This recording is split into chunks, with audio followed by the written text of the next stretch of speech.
আজকের রেসিপিতে থাকছে ডাল আর চিংড়ি। রান্নাটা হবে খুব তাড়াতাড়ি। আমি কিছুটা ডাল অনেক আগে থেকে ভিজিয়ে রেখেছিলাম। প্রথমে ডালগুলোকে ভালো করে মিক্সিতে বেটে নিলাম। এবারে চিংড়ি মাছগুলোকে ভালো করে বেছে নিলাম। লবণ হলুদ মাখিয়ে ডালের বড়াগুলো করে নিচ্ছি। এই রকমই ছোট ছোট করে নিচ্ছি।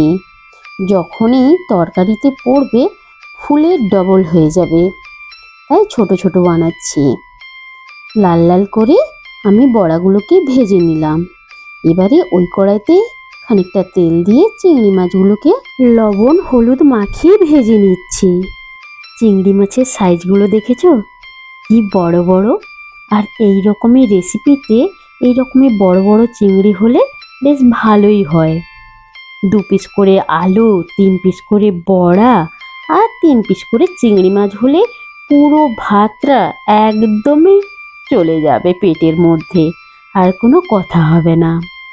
দেখো, গল্প করতে করতে আমার চিংড়ি মাছগুলো একদম লাল লাল করে ভাজা হয়ে গেছে। এবারে চিংড়ি মাছগুলো আমি নামিয়ে নিলাম। এবারে এই কড়াইতেই বেশ খানিকটা তেল দিয়ে আলুগুলোকে ভেজে নিচ্ছি লবণ আর হলুদ দিয়ে।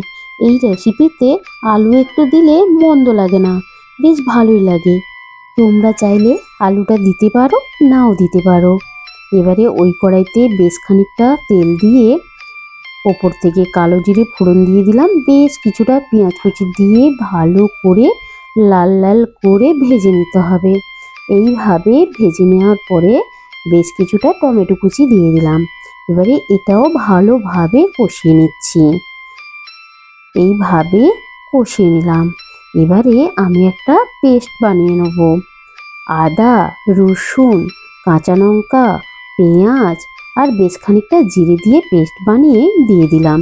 এবারে শুকনো মশলা গুঁড়ো দিয়ে দিচ্ছি। হলুদ গুঁড়ো, লঙ্কা গুঁড়ো আর স্বাদ মতো লবণ দিয়ে মশলাটাকে ভালো করে কষিয়ে নিতে হবে।